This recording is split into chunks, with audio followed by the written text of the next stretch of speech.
ರಾಷ್ಟ್ರೀಯತೆ ಇದೆ, ರಾಷ್ಟ್ರೀಯ ಸ್ವಯಂ ಸಂಘದ ಒಂದು ಆದರ್ಶ ಇದೆ. ಇವೆಲ್ಲ ಇರೋದ್ರಿಂದ ನಾನು ಪಕ್ಷದ ತತ್ವ ಸಿದ್ಧಾಂತವನ್ನು ಒಪ್ಪಿ 2019ರಲ್ಲಿ ಚಿಕ್ಕಬಳ್ಳಾಪುರ ಕ್ಷೇತ್ರದಿಂದ ಒಂದೇ ವರ್ಷ ನನಗೆ MLA ಆಗಿದ್ರು. ಇನ್ನೂ 4 ವರ್ಷ ಇತ್ತು ಅವಧಿ ನಂದು, ಎರಡನೇ ಬಾರಿ.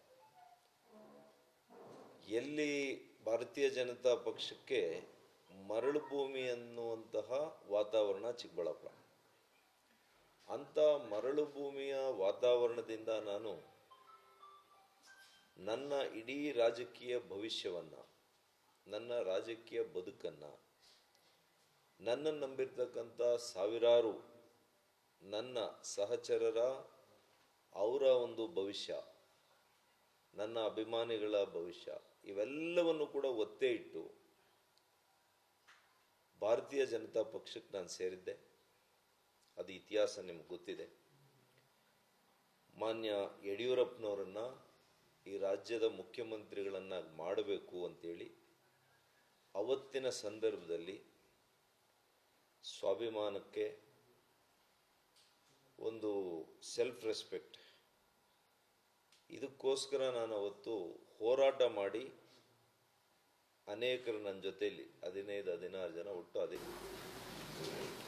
ಇವತ್ತು ಮಾನ್ಯ ನರೇಂದ್ರ ಮೋದಿಜಿರವರ ನಾಯಕತ್ವ,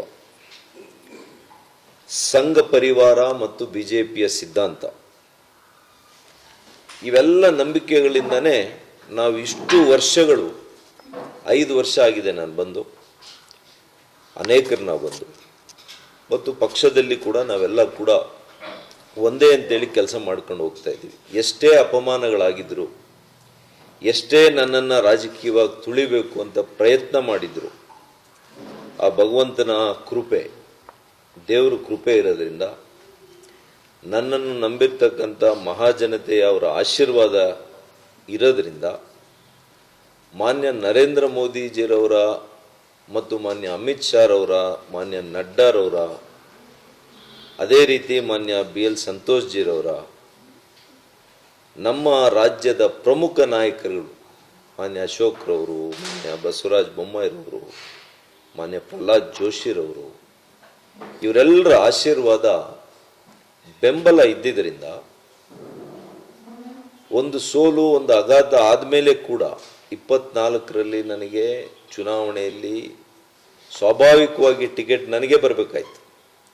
3 ಜಿಲ್ಲೆಯಲ್ಲಿ ಮರಳು ಭೂಮಿ ಅನ್ನೋ ಕಡೆ ನಾನಿವತ್ತು ತಳಹಂತದಿಂದ ಕಳೆದ 5 ವರ್ಷದಲ್ಲಿ ನನ್ನ ತನು, ಧನ, ಮನ ಎಲ್ಲವನ್ನು ಅರ್ಪಣೆ ಮಾಡಿ ಅನೇಕ ಮಾಜಿ ಶಾಸಕರುಗಳನ್ನು ಈ ಪಕ್ಷಕ್ಕೆ ಸೇರ್ಪಡೆ ಮಾಡಿ ಅನೇಕರನ್ನು ಕರ್ಕೊಂಡು ಬಂದು ಪಕ್ಷವನ್ನು ತಳಹಂತದಿಂದ ಸಂಘಟನೆ ಮಾಡಲಿಕ್ಕೆ ಪ್ರಾಮಾಣಿಕ ಪ್ರಯತ್ನ ನಾನು ಮಾಡ್ತಾ ಇದ್ದೇನೆ. ಇವತ್ತು ಸಂಘಟನೆಯ ಪರ್ವ, ಅಂದರೆ ಸಂಘಟಿತವಾಗಿರ್ತಕ್ಕಂಥ ಸಂಘಟನೆಯನ್ನು ಮಾಡ್ತಾ ಇದ್ದಾರೆ.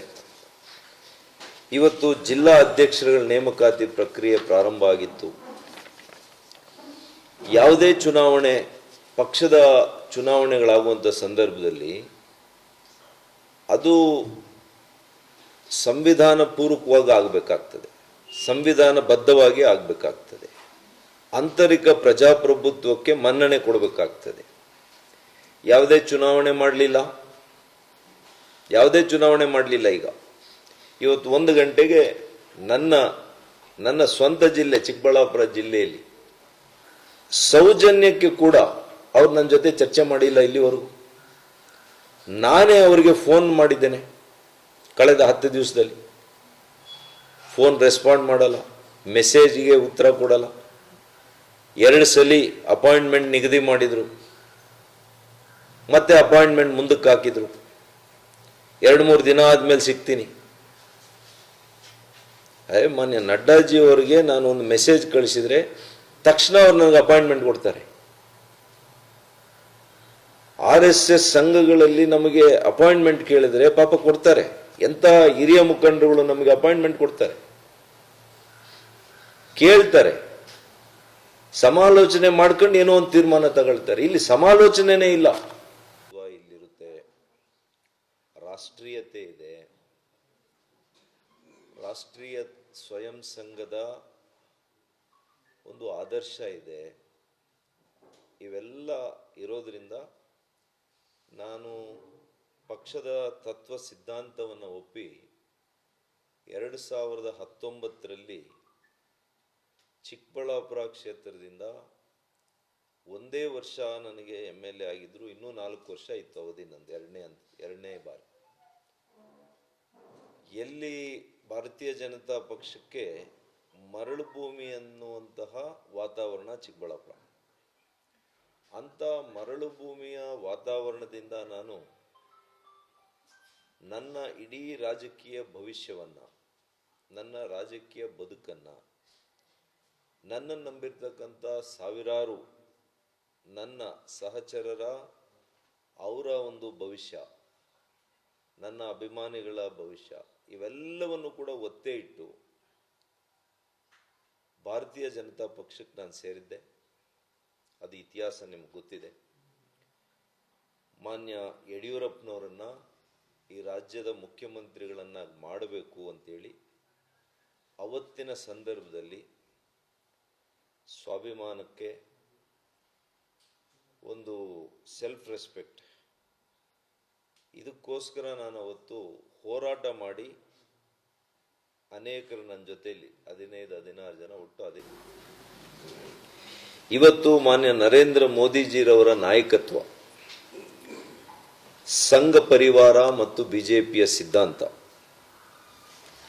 ಇವೆಲ್ಲ ನಂಬಿಕೆಗಳಿಂದನೇ ನಾವು ಇಷ್ಟು ವರ್ಷಗಳು, 5 ವರ್ಷ ಆಗಿದೆ ನಾನು ಬಂದು, ಅನೇಕರು ನಾವು ಬಂದು, ಮತ್ತು ಪಕ್ಷದಲ್ಲಿ ಕೂಡ ನಾವೆಲ್ಲ ಕೂಡ ಒಂದೇ ಅಂತೇಳಿ ಕೆಲಸ ಮಾಡ್ಕೊಂಡು ಹೋಗ್ತಾ ಇದ್ದೀವಿ. ಎಷ್ಟೇ ಅಪಮಾನಗಳಾಗಿದ್ರು, ಎಷ್ಟೇ ನನ್ನನ್ನು ರಾಜಕೀಯವಾಗಿ ತುಳಿಬೇಕು ಅಂತ ಪ್ರಯತ್ನ ಮಾಡಿದ್ರು, ಆ ಭಗವಂತನ ಕೃಪೆ, ದೇವರ ಕೃಪೆ ಇರೋದ್ರಿಂದ, ನನ್ನನ್ನು ನಂಬಿರ್ತಕ್ಕಂಥ ಮಹಾಜನತೆಯ ಅವರ ಆಶೀರ್ವಾದ ಇರೋದ್ರಿಂದ, ಮಾನ್ಯ ನರೇಂದ್ರ ಮೋದಿಜಿರವರ ಮತ್ತು ಮಾನ್ಯ ಅಮಿತ್ ಶಾರವರ, ಮಾನ್ಯ ನಡ್ಡಾರವರ, ಅದೇ ರೀತಿ ಮಾನ್ಯ BL ಸಂತೋಷ್ಜಿರವರ, ನಮ್ಮ ರಾಜ್ಯದ ಪ್ರಮುಖ ನಾಯಕರುಗಳು ಮಾನ್ಯ ಅಶೋಕ್ರವರು, ಮಾನ್ಯ ಬಸವರಾಜ ಬೊಮ್ಮಾಯಿರವರು, ಮಾನ್ಯ ಪ್ರಹ್ಲಾದ್ ಜೋಶಿರವರು, ಇವರೆಲ್ಲರ ಆಶೀರ್ವಾದ, ಬೆಂಬಲ ಇದ್ದಿದ್ದರಿಂದ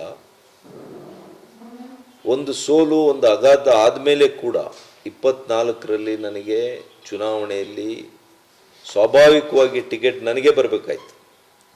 3 ಜಿಲ್ಲೆಯಲ್ಲಿ ಮರಳು ಭೂಮಿ ಅನ್ನೋ ಕಡೆ ನಾನಿವತ್ತು ತಳಹಂತದಿಂದ ಕಳೆದ 5 ವರ್ಷದಲ್ಲಿ ನನ್ನ ತನು, ಧನ, ಮನ ಎಲ್ಲವನ್ನು ಅರ್ಪಣೆ ಮಾಡಿ ಅನೇಕ ಮಾಜಿ ಶಾಸಕರುಗಳನ್ನು ಈ ಪಕ್ಷಕ್ಕೆ ಸೇರ್ಪಡೆ ಮಾಡಿ ಅನೇಕರನ್ನು ಕರ್ಕೊಂಡು ಬಂದು ಪಕ್ಷವನ್ನು ತಳಹಂತದಿಂದ ಸಂಘಟನೆ ಮಾಡಲಿಕ್ಕೆ ಪ್ರಾಮಾಣಿಕ ಪ್ರಯತ್ನ ನಾನು ಮಾಡ್ತಾ ಇದ್ದೇನೆ. ಇವತ್ತು ಸಂಘಟನೆಯ ಪರ್ವ ಅಂದರೆ ಸಂಘಟಿತವಾಗಿರ್ತಕ್ಕಂಥ ಸಂಘಟನೆಯನ್ನು ಮಾಡ್ತಾ ಇದ್ದಾರೆ. ಇವತ್ತು ಜಿಲ್ಲಾ ಅಧ್ಯಕ್ಷರುಗಳ ನೇಮಕಾತಿ ಪ್ರಕ್ರಿಯೆ ಪ್ರಾರಂಭ ಆಗಿತ್ತು. ಯಾವುದೇ ಚುನಾವಣೆ, ಪಕ್ಷದ ಚುನಾವಣೆಗಳಾಗುವಂಥ ಸಂದರ್ಭದಲ್ಲಿ ಅದು ಸಂವಿಧಾನ ಪೂರ್ವಕವಾಗಿ ಆಗಬೇಕಾಗ್ತದೆ, ಸಂವಿಧಾನಬದ್ಧವಾಗಿ ಆಗಬೇಕಾಗ್ತದೆ, ಆಂತರಿಕ ಪ್ರಜಾಪ್ರಭುತ್ವಕ್ಕೆ ಮನ್ನಣೆ ಕೊಡಬೇಕಾಗ್ತದೆ. ಯಾವುದೇ ಚುನಾವಣೆ ಮಾಡಲಿಲ್ಲ ಈಗ. ಇವತ್ತು 1 ಗಂಟೆಗೆ ನನ್ನ ಸ್ವಂತ ಜಿಲ್ಲೆ ಚಿಕ್ಕಬಳ್ಳಾಪುರ ಜಿಲ್ಲೆಯಲ್ಲಿ ಸೌಜನ್ಯಕ್ಕೆ ಕೂಡ ಅವ್ರು ನನ್ನ ಜೊತೆ ಚರ್ಚೆ ಮಾಡಿಲ್ಲ ಇಲ್ಲಿವರೆಗೂ. ನಾನೇ ಅವರಿಗೆ ಫೋನ್ ಮಾಡಿದ್ದೇನೆ ಕಳೆದ 10 ದಿವಸದಲ್ಲಿ. ಫೋನ್ ರೆಸ್ಪಾಂಡ್ ಮಾಡಲ್ಲ, ಮೆಸೇಜ್ಗೆ ಉತ್ತರ ಕೊಡಲ್ಲ. 2 ಸಲ ಅಪಾಯಿಂಟ್ಮೆಂಟ್ ನಿಗದಿ ಮಾಡಿದ್ರು, ಮತ್ತೆ ಅಪಾಯಿಂಟ್ಮೆಂಟ್ ಮುಂದಕ್ಕೆ ಹಾಕಿದ್ರು. 2-3 ದಿನ ಆದ್ಮೇಲೆ ಸಿಗ್ತೀನಿ. ಮಾನ್ಯ ನಡ್ಡಾಜಿ ಅವರಿಗೆ ನಾನು ಒಂದು ಮೆಸೇಜ್ ಕಳಿಸಿದ್ರೆ ತಕ್ಷಣ ಅವ್ರು ನನಗೆ ಅಪಾಯಿಂಟ್ಮೆಂಟ್ ಕೊಡ್ತಾರೆ. RSS ಸಂಘಗಳಲ್ಲಿ ನಮಗೆ ಅಪಾಯಿಂಟ್ಮೆಂಟ್ ಕೇಳಿದ್ರೆ ಪಾಪ ಕೊಡ್ತಾರೆ.